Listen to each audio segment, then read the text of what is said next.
Welcome to Section 420, Talkin Yankees, a podcast. Well, good news that the Soto sweepstakes are over, but it ended as probably as horribly it can if you're a Yankee fan. The shocking news coming down Sunday night, late Sunday, that Juan Soto will sign a 15-year deal with the crosstown rival New York Mets for an eye-whopping $765 million.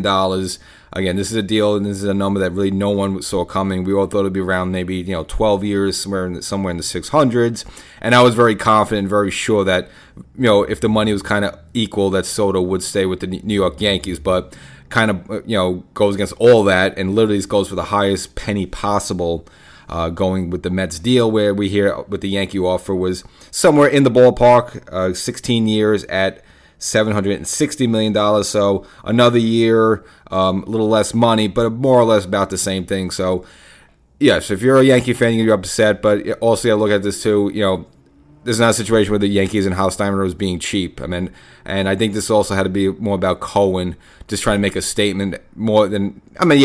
You're bringing a great player to his team, but I just think it was more him trying to make a statement. Like, Mets aren't the little brother anymore, and we can compete with the Yankees, and if we want somebody, we could get them, and all that stuff, yada, yada, yada. So I think some of it was a pissing contest as well. So kind of break down the whole thing, give my reaction, of course, giving some of the details of this mega contract, which surpasses the Ohtani one, which, again, that's something that none of us really saw. So, again, kind of a bombshell, and again, going to the New York Mets, just kind of sticking it to the Yankees fans. So again, if you're a Yankee fan, you're probably upset, you feel betrayed. If you're a Met fan, you're gleeful, you're happy. Okay, I can totally understand it. And if you want Soto getting the biggest contract, I think, in all sports history, everything, even those Milan soccer teams and all that stuff. The biggest contract of all time right now if you're Juan Soto. So, again, to the episode. Before we get started, make sure you subscribe to the podcast. Got a lot to discuss this offseason. The Yankees got to go to some different plan Bs and other moves, which, again, sometimes turns out to be the better thing. So, don't weep too much if you're a Yankee fan. And, of course, we have the YouTube channel as well, Section 420 Talkin Yankees.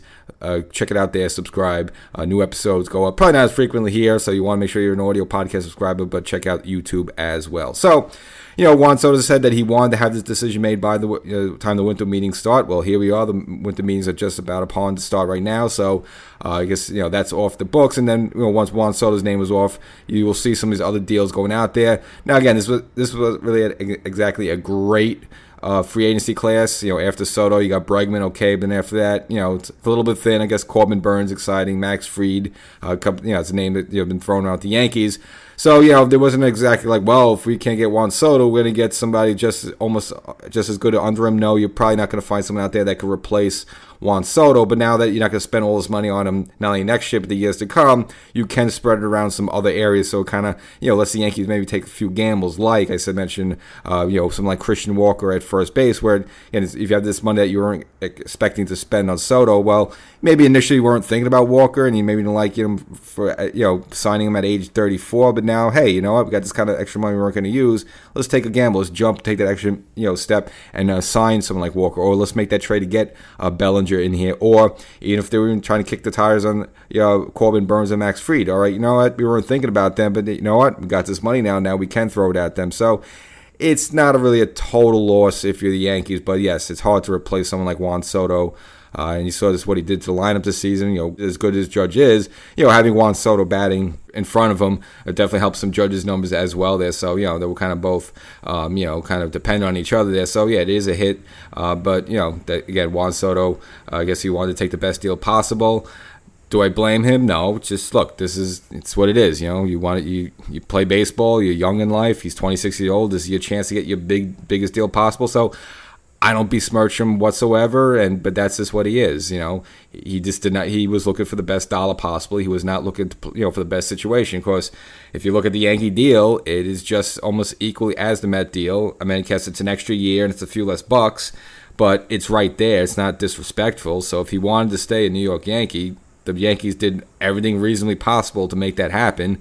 Again, including making it a 16-year deal, which is just insane for baseball. But he's not your typical free agent at the age of 26. So I don't blame the Yankees. I know a lot of Yankee fans are going to say, "Oh, George would never let this happen, and Hausheimer is cheap, and he doesn't care about winning. He just wants to sell tickets and beers and stuff like that." That's not. I don't. That's the case. And I think what a lot of had to do with was just Cohen. I just think wanted to make this move to say, this was Cohen's big moment.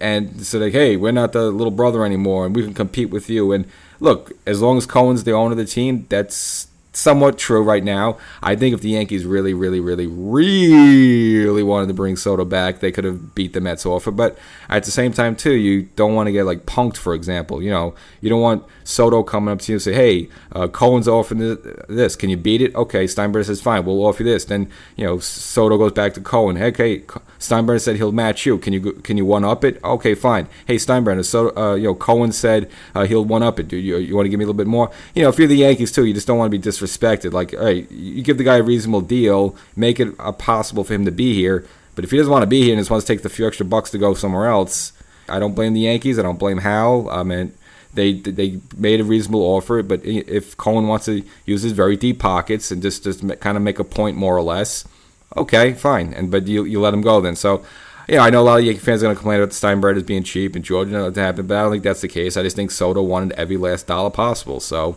that's what he is. I'm not going to say he's a bad person, he's evil, he's a scumbag or anything like that. Just it's fair. He wants to go where the best deal is, then hey, that's it. But I just think he threw away a better career and a better opportunity to be with the New York Yankees versus staying with the Mets, who are going to probably be good for the next couple of years. But then what happens after year 6, 7, 8, 9, 10, 12, he's going to probably be a lot of years where the Mets are probably not going to be good, not going to be relevant. Yankees almost guaranteed every year going to be good. So, but if that's what Soto wants, to make the most money possible, but doesn't care about being on some losing teams and wasted years, again, that's all on him. So I don't, if he wants to do that, go ahead and have fun and enjoy your career there with Citi Field and, see what happens.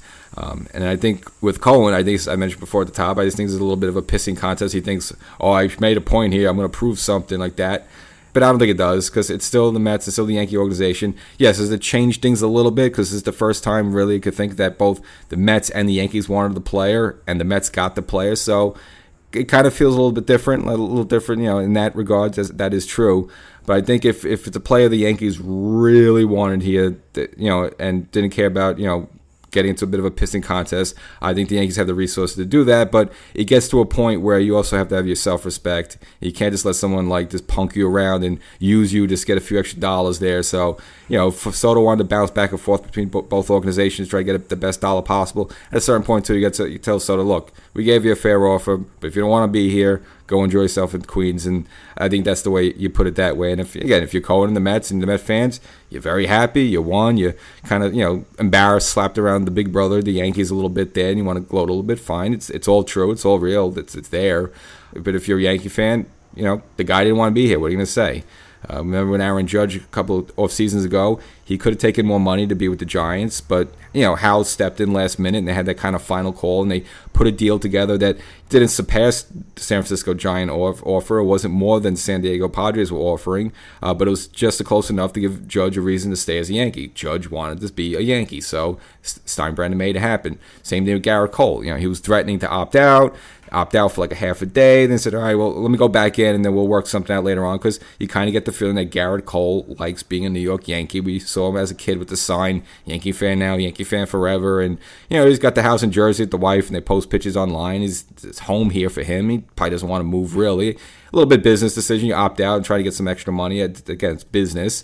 But he probably wants to stay a Yankee, so they all just made it work out, and Cole still is a Yankee the same way Judge wanted to be a Yankee, stay as. But Soto apparently did not want to be a New York Yankee above all things else. He just wanted the mighty dollar over everything else. And not saying in a bad way, but hey, that's his decision. So if you're a Yankee fan, again, don't be upset with Steinbrenner as a Steinbrenner friend of the Yankees. You offer someone $760 million. You can't say the Yankees being cheap, all right? So they tried to make it everything possible to keep him in pinstripes, but again, Soto valued the dollar more, and that's just the way he is. And if you want to look at Juan Soto himself, again, I don't want me being a angry, bitter Yankee fans that want to go beat up on Soto, but look at this guy. This is his fourth team, all right? So he came up with the Nationals, rejected a big offer to stay there, got to San Diego, maybe thought he could get some money there, because at that time they were just giving out money left and right, with some big contracts. That didn't work out, so then he gets traded to the Yankees. Now the Yankees are going to give me my big payday, and so he has a great season, and whether it was the Yankees or the Mets, someone was going to give him a boatload of money. Turned out to be the Mets. But Juan Soto's always been going around. Again, the Mets will be his fourth team. He's only 26 years old, and he's a superstar, but he's already bounced around teams. So here's a guy that's going around, looking for the best opportunity for the most money possible, and that's where his loyalty is. So if you're a Yankee fan, I would not be bothered by losing a guy like that, because that's really what his loyalty is. And you see right after, again, this is a little whatever. Maybe I'll do the same thing if I got $765 million. You jump in the pool and you're posting pictures of yourself being doused with beer and all this stuff, and time and place. Really. I mean, so again, that's what Soto is. So I'm not saying in a negative way, but he was looking for the most dollars possible, right? And if you want to break this deal down, the Yankee deal would have paid him $47.5 million, and this Met deal pays him $51 million per year. So the Met deal per year, it's $4 million more per year. Now, at that point, with all this money, $4 million is almost irrelevant. So if he wanted to stay a New York Yankee, he would be a New York Yankee today. He just wanted to stay to the highest dollar possible. So whether that was going to be with the Mets, whether it was going to be with the Boston Red Sox, whether it was going to be with the Dodgers, that's where he was going to go to, the most dollar possible. Not, the money, but also, I want to make sure the farm system's developing teams, and I want to be in a winning culture and all that stuff. He was looking for the most dollar possible, which I don't blame him. It's a capitalist society, and maybe I do the same thing. But, so I wouldn't cry over losing someone like that. Let's put it that way. And, with Cohen, I just think he wanted this to, again, not really just make his team good for the next several years, but I think it was more of his situation where, because this is the first time really both, maybe with Yamamoto last offseason, that both the Yankees and Mets were bidding for the same player. And I guess with, Juan Soto being so high profile, I think it was more about this Cohen just, doing this maybe just for more of his own ego, more than helping his team and his fan base win. Just to say, I beat the Steinbrenner family out, and the Mets are different now. Things are going to change in the city. I don't put that. I mean, again, it does feel a little different because we haven't seen the Yankees lose like that to the Mets and get a player of this caliber. Okay, that is true, but I don't think it changes much either way. And it's just, if Cohen wants to feel good about himself with that, so be it. And you hear some details about some of the meetings that took place between the Mets and the Yankees. Now, they all met out in California. Now, when the Yankees had the meeting, some other teams had the meeting, it was supposedly at Scott Boris's house, with Soto and his team present there. Now, Cohen, spiced it up a little bit there, and hey, maybe this kind of put the cherry on top. He actually had Soto come to his mansion in Beverly Hills, and also served Latin food. He did it up a little bit, and they kind of had a little bit of a theater auditorium room where Cohen made his kind of pitch to Soto, kind of in a sort of like a theatrical way. So maybe that little personal touch maybe made a difference. And also, then just reading a story in the Post, supposedly there was a dust-up between the Yankee security staff and one of Soto's entourage. I think he had like a chef or some staff member that wanted to come to the media or wanted to come to enter the certain property area, and the Yankee security wouldn't let him in there, so that kind of put a bad taste in Soto's mouth. They worked it out afterwards, but again, that was a little bit bad side for the Yankees in Soto's mind there. So I don't think that had anything to do with him coming or not. I just think, again, it all came down to the mighty dollar. So again, it's a little shocking taking it in here. I put it at, I said if the money was close, which it was, I felt that Soto would want to be with the Yankees. I mean, it just seemed logical and reasonable. But at the same time, too, hey, if you could make $4 extra million somewhere else per year, I guess that was more important for Soto. So he goes over to, good situation in Citi Field. The Mets made the postseason last year. Now they lost Pete Alonso, and they got to see about resigning him and adding some other pieces. So you'll be in a good situation there for the next couple of years, and they got some good players. They got Lindor and stuff like that. But, what happens after year 6 or year 7? Now, the Mets are going to be good every year. I mean, we haven't seen the Mets do that over the long course. They'll have a year or two where they're hot, and then all of a sudden they're, nonchalant, and, the season's over by the time June comes around there. So does Soto want to be around in that situation for most of those 15 years? We'll see. Remains to be seen. Now, looks like there is a clause in this Soto contract. There's a bunch of incentives and things that kicks in that, insanely enough, could make this deal, if it all works out, the full 15 years. It could turn out to almost be as high as $800 million. This is insane, this deal is. But supposedly after the 2029 season, and 5 years later, Soto will have an opt-out that if the Mets don't increase his salary up from $51 to $55 million, he could opt out. So, if he puts up 5 fantastic years and, he's still in good shape and everything like that, in theory, I mean, just based on the way he acts, very more likely you'd see him probably would opt out and see if he could get even a bigger deal. So, but if Soto will have that option in 5 years now. And for the Yankees, again, you probably kind of left there short a little bit. Again, there's no one who could really replace Juan Soto in the free agency market, but of course we got, the season who we didn't see him last season. We have someone like Jason Dominguez who, hey, if you give him a full season there, now that you have to worry about, the outfield being cramped, I mean, Judge can move back to his natural right field if he wants to. and now you could have a natural Dominguez center fielder who is a natural center fielder, put him in center there, and maybe you don't miss us. Offensively, you probably don't miss too much of a beat. With a full-time Jason Dominguez versus Juan Soto. Is Jason Dominguez going to be as good as Juan Soto? No, but he's going to give you a ton of power and a ton of RBI, so you're still going to get the production. And again, there's also moves for the Yankees to make around there, whether it's trading with the Cubs to bring in Bellinger, signing free agency Christian Walker, or if they dare want to try to get Bregman in here as well, bring Bregman for third base and then move Jazz over to second. I mean, that would solve a couple of problems because right now the Yankees don't have a second baseman, and I don't see them bring back Gleyber Torres, nor do I really want to. So that's another option too. So sometimes that might turn out to be the better thing. So, who knows? If you're a Yankee fan, a little bitter taste in your mouth, a little, really? Because I don't think anyone saw this coming. I mean, the deal, the amount of money, $765 million. No one, that figure was not being thrown around at all. So it kind of takes everyone by surprise. So look, the Mets win the sweepstakes. The Mets fans can be happy, and I guess they got the day. I mean, and yes, it does change things a little bit because we never seen the Mets and the Yankees compete somewhere where the Mets were able to get their guy and the Yankees weren't. So does it change everything overall? No, but it does feel a little bit different because we haven't had this before. And for the Yankees and the Steinbrenners, they got to sort of like get back to the drawing board in ways that they pitched players. Yes, we all know about the 27 championships in the Yankee history, but someone like Juan Soto didn't care. Because what have you guys been doing the last 25 years? Nothing. You got the one championship in 2009, and that's it. So not that the Mets have done a ton in the last 25 years themselves. I mean, 1986 was before Soto was even born. But nevertheless, the Yankees got to do some other stuff to, when they present and get these free agents, because we've seen the Yankees strike out, lately. Obviously, so last offseason with Yamamoto, now with Juan Soto. So, the whole Yankee lore and Yankee Stadium and the tradition and the fans and the championships, it's not really working too much on the players these days now. I guess they want some other things. Again, whether it's the presentation, more money, stuff like that. So, Hal and Brian got to go back to the drawing board a little bit because, again, they're kind of striking out lately on a lot of these big-name players that the Yankees are trying to woo here.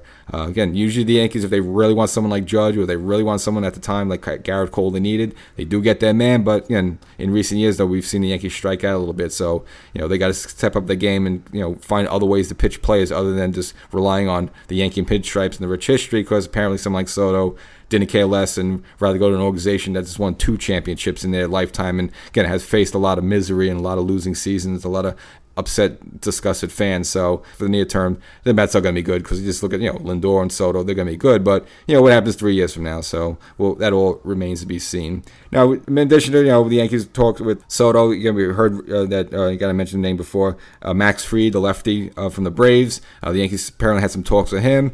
If you're not going to use the money on that, that'd be something you could bring in here because he would definitely be an upgrade. You look at the Yankee rotation, probably the weaker parts of it will be like someone like Stroman and Nestor Cortez.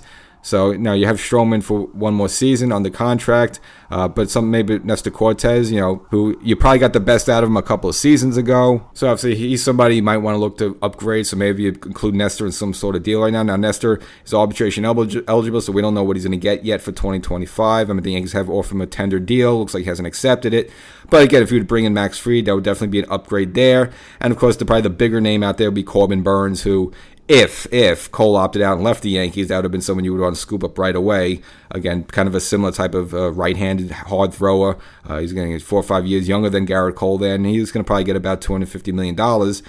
I don't know if the Yankees are going to go all out in this because you kind of have your quote-unquote Cole already. So I don't know if the Yankees want to go there, but if they, again, now that you're not going to spend the money on Soto, maybe you bring in Corbin Burns and guys have really this powerhouse rotation of Cole, Burns, Rendon, Luis Heel, who just won the American League Rookie of the Year. And even if someone like Stroman is your 5th starter, I mean, as a 5th starter, it's not terrible. You use the guys, you use him how you used him in 2024. He's just a guy it's just going to log innings. You just hope he gives you 4 or 5 innings so you don't have to call up guys from your minors there. And just go with the rotation. And it's, if you go with someone, again, whether it's Walker or Bellinger, man, you can still have a good team next season. So, I don't think this is like going to prevent the Yankees from, being World Series contenders. Yes, you're better with Soto. But, again, the Yankees can also now improve in 2 or 3 other areas with that money and just be as good as, or maybe better than they would be if they were with Soto. Because if you put all your chips in the Soto bag, you don't have money to spend on anything else. But if you're a Yankee fan, you're just a little bitter because I kind of just envisioned him being here. It seemed like such a good fit.